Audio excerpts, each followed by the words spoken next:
I want you just to focus exactly on the words I'm using. Okay, so I'll be referring to the keywords and all possible questions they'll ask you from these particular topics. So I'm going cells, tissues, the level of organization, organs, and organ systems. The organ systems I'll be talking about first is the circulatory. Now, the circulatory system is two types. You have what we call single circulation. In the case of single circulation, then the blood has to go through the heart only once. And the heart itself is just two chambers. So you have an atrium and ventricle. The blood will first leave the heart to the fins of the fish, because single circulation is in fish, and then it gets oxygenated right there. Once it's oxygenated, it goes everywhere in the body, and then it returns back to the heart. So this means we have atrium, ventricle. The atrium is always the one that receives the blood. Ventricle is always the one that pumps the blood. What's the best thing about the single circulation? It's good for fish because fish is cold-blooded. They don't require higher concentration of oxygen. Now, what is not good is the fact that it's inefficient. You can see I am mixing oxygenated and deoxygenated blood. So this means there is a slower rate of diffusion here. That's not the case with double circulation. Double circulation of mammals ensures two things. First is the fact that you completely separate the oxygenated and deoxygenated blood. Second is the fact that they deliver blood at much higher pressure, especially because mammals are bigger than fish. So mammals are like giraffes, elephants, big animals, so they would require higher pressure and better separation of blood. Now, when it comes to the heart, you need to be aware of the four chambers. So they look like this. You have oxygenated and deoxygenated blood once again, so two atria and two ventricles. See, I already separated it into oxygenated and deoxygenated blood. Right here you have the septum, which is a muscular wall, very necessary to ensure that separation. Here on top I have the two major blood vessels. So you have the aorta and you have the pulmonary artery. Here I have the veins, so I got the pulmonary veins and the vena cava. So that's pulmonary vein, and that one here is vena cava. Now you can see here I got two sides. That's the oxygenated, deoxygenated. I have the four chamber, two atria, two ventricles, and I also have the four valves. So what are these valves here? As always, the left side has the bicuspid. That's how I remember it. Lab, rat. So that left is the bicuspid. The right is the tricuspid. So this is the bicuspid valve. This one here is the tricuspid valve. And here, the bottom of the arteries, you got the two semilunar valves. So those are the semilunar valves. In brief, those valves are just to ensure that the blood goes in one direction. Whenever they ask about the role of the valves here in the heart or in veins, because veins have valves, then you would say they are to ensure that the blood goes in one direction. So far I did the heart, then you have the blood. Blood is four main components.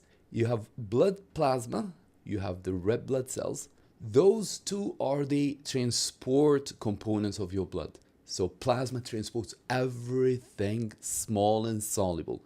Every time they ask you, how is a hormone transported? How is urea transported? How is CO2? Everything small and soluble, then it's through blood plasma. The only thing that's transported with red blood cells is oxygen. So both are transport. Red blood cells transport oxygen and plasma transports everything that's small and soluble. The third component of blood is white blood cells. These are the lymphocytes and the phagocytes. You need to be aware of their shape. So lymphocytes look like this.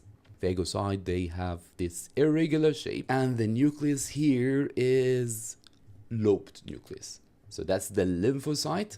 The other one at the bottom is the phagocyte. I'll tell you more about them in just a moment. And the final component of blood is blood platelets. Now this small part is very, very important. They're going to ask you about the process of blood clotting. So how do you write these four main components?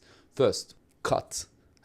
Skin is cut. Then the platelets become active and they'll release a protease. This enzyme converts something that you have is soluble in your blood, which is fibrinogen. So this is soluble, to fibrin, and fibrin is insoluble. So fibrin is going to look like this. That's the last marking point. You say that fibrin will trap blood cells, form a web, a mesh, and this traps blood cells and platelets themselves. That's the blood clot. Finally, the last bit of the circulatory system is about blood vessels.